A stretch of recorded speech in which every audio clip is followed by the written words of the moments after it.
you standing in a hospital. Yes. And you are not dressed like this, you are dressed like you're working in a hospital.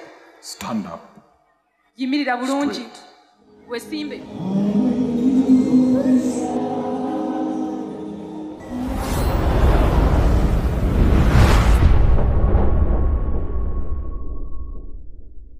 దేవునికి ఘనత కలుగునుగాక. Praise the lord, హల్లెలూయా. హైదరాబాద్ మీటింగ్స్లో క్రిష్ రావటం జరిగింది. క్రిష్ ఏమన్నా మికాయేలా, క్రిష్ ఏమన్నా Gabriela. ఆయన కూడా మనకు తోటి సావుకుడు. తోటి సావుకుని ఎదుట మన తెలుగు రాష్ట్రాల్లో ఉన్నటువంటి సావుకులందరూ కూడా ఇలా చేతులు చాపుకొని ఆయన ఎదుట నిలబడ్డారు ప్రార్థన కొరకు. ఆ వీడియో చూసినప్పుడు నాకు చాలా ఇబ్బంది అనిపించింది.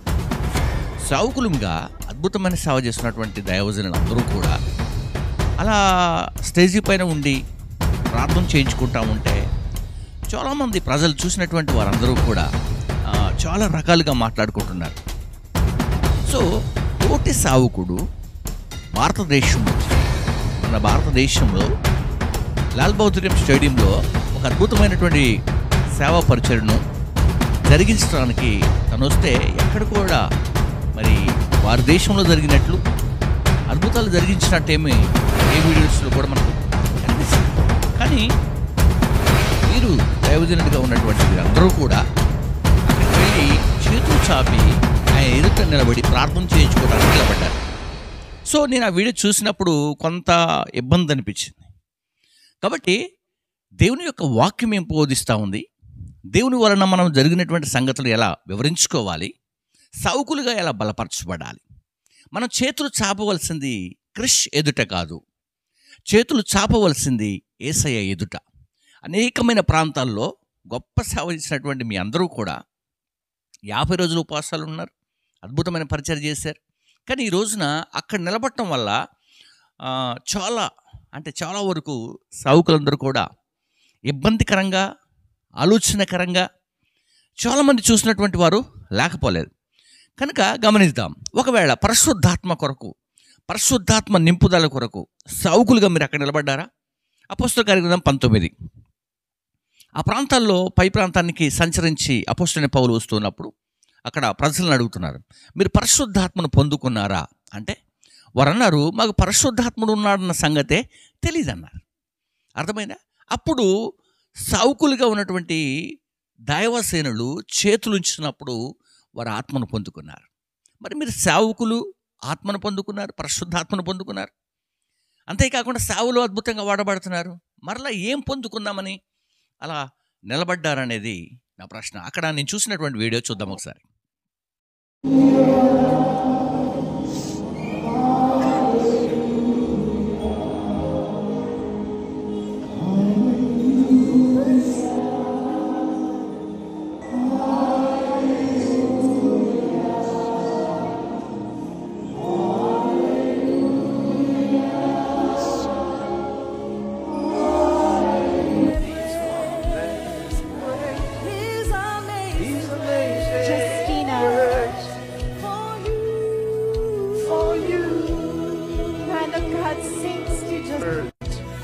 All over your body, your neck, your hands, your knees.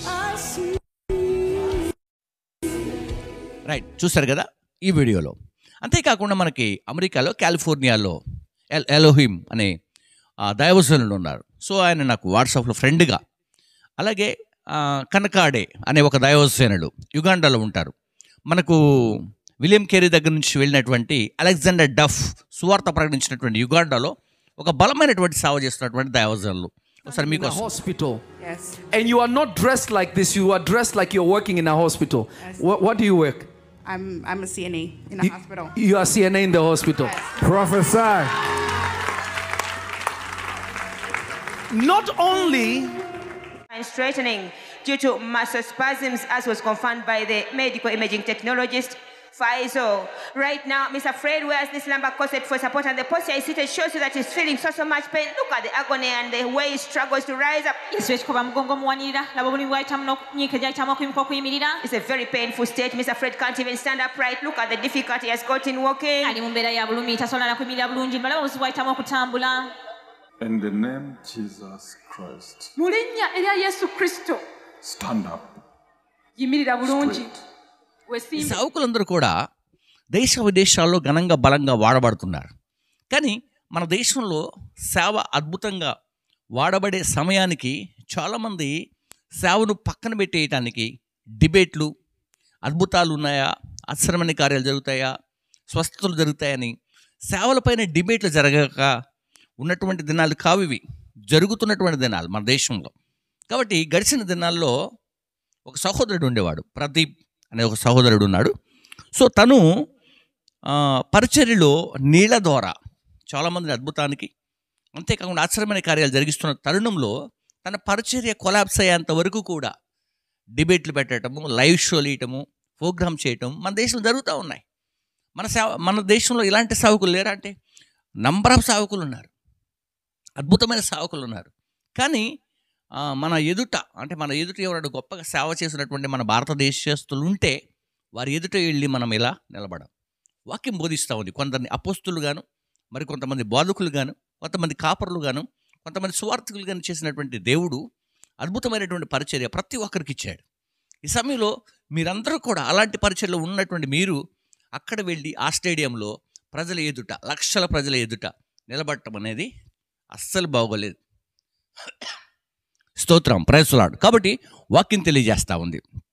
ఆ ప్రాంతంలో ఉన్నటువంటి ప్రజలందరికీ కూడా ప్రార్థన చేసి చేతులుంచినప్పుడు వారి మీద పరిశుద్ధాత్మ నింపుదల జరిగింది. అయితే గమనించండి, ఇప్పుడు పరిశుద్ధాత్మతో నింపబడిన సేవకులుగా, బోధకులుగా పిలువబడినటువంటి మీరందరూ అక్కడ నిలబడటం ద్వారా ఏం సాధిస్తారు? పరిశుద్ధాత్మ నింపుదల కావాలా, అద్భుతాలు చేయటం కావాలా, ఆశ్చర్యమైన కార్యాలు చేయటం కావాలా, ఏం చేయటానికి ఆడ నిలబడ్డారు అనేది ప్రాముఖ్యమైనటువంటి అంశంగా మార్చబడింది. కాబట్టి ఈ వీడియోస్ మీ విశ్వాసులు చూస్తే, ఈ వీడియోస్లు కనుక మరి మీ పరిచయలో ఉన్నటువంటి సేవకులు చూస్తే చాలా ఇబ్బందులు పాలవుతారు. కాబట్టి సేవకులుగా మీరుండి ఒక స్పెషల్ అకేషన్ పెట్టుకొని, లేదా మీరే అక్కడి నుండి ఇంకొక ప్రాంతానికి పిలిపించుకొనైనా ప్రార్థన చేయించుకుంటే బాగుండేది. సో అలాగ ఈ పరిచయం ముందుకు వెళ్తా ఉంది. ఆ కాలంలో అపోస్తలులు కూడా ప్రార్థన చేసి వాక్య పరిచయం బోధించినప్పుడు 3,000 మంది, 4,000 మంది, 10,000 మంది, 5,000 మంది రక్షణలోనికి రావటానికి, ఆ ప్రాంతాలన్నీ మండటానికి ప్రార్థన శక్తి. అలాగే సేవకులుగా ఉన్నటువంటి మీరు దయచేసి ప్రార్థన ప్రభుతో గడిపితే వారికంటే ఎక్కువగా మిమ్మల్ని వాడుకుంటాడు, వారికంటే ఎక్కువ అద్భుతాలు మన ద్వారా కూడా జరిగిస్తాడు. ప్రపంచంలో ఇండియాలో ఒక యూనిటీ ఉంది. భారతదేశంలో సేవకుల మధ్యలో ఒక అద్భుతమైనటువంటి పరిచర్య దేవుడు ఉంచాడు.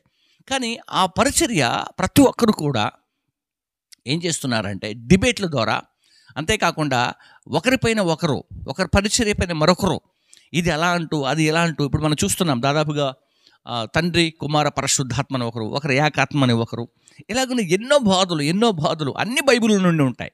కానీ మనము సహించుకోవటానికి, భరించుకోవటానికి మనము సిద్ధంగా లేము. ఒకరు చెప్పినటువంటి మాటను తీసుకునేంత ఈజీగా మనం లేము. కాబట్టి సేవకులైనటువంటి ప్రతి ఒక్కరు కూడా, బోధకులైన ప్రతి ఒక్కరు కూడా ఈ సమయంలో గమనించాల్సినటువంటి విషయం ఏంటంటే, మీరు కూడా అద్భుతమైనటువంటి సేవకులు, మీరు కూడా బలమైనటువంటి సేవకులు, మీరు కూడా నిత్యము నిలబడుచున్నటువంటి దేవుని యొక్క మందస్సం ఎదుట మండించగల సర్వశక్తుడైన జీవము కలిగిన దేవుడు మీకు కూడా రైట్స్ ఇచ్చాడు. ఈ సమయంలో అలాంటి అధికారం కలిగినటువంటి మీరందరూ కూడా దేవుని యొక్క కృపలో ఎక్కువగా సేవలో ముందుకు వెళ్ళాలి అంటే దేవుని పాదాల దగ్గర ఉండండి, మనుషుల దగ్గర కాదు. ఇప్పుడు క్రీస్తు కూడా ఒక దేవుని సేవకుడు. క్రీస్తును నేను ఏమాత్రం కూడా తక్కువ చేసి మాట్లాడతా. ఆయన ఒక సేవకుడు, ఆయన ఒక ప్రార్థన చేయగలడు, ఆయన దేవుని యొక్క వాక్యాన్ని బోధించగలడు, వీలుగా ఉంటే అద్భుతములు దేవుని ద్వారా జరిగించగలడు. కానీ మీరు ఆయన దగ్గరే పొందుకుందామని నిలబడ్డారు చూడండి, అది మాత్రమే దేవుని యొక్క కృపలో నేను ఈ విషయాన్ని ప్రక్కన పెట్టేస్తాను. కాబట్టి ప్రేమ స్నేహితులారా, సహోదరులారా, సేవకులారా, ఈ విషయాన్ని గమనించండి. రాబోతున్న దినాల్లో ఇటువంటి విషయాల్లో చాలా జాగ్రత్తగా ఉండాలని కూడా నేను కోరుకుంటున్నాను. మీ అందరికీ కూడా శుభాలు తెలియజేస్తున్నాను. ఆమేన్.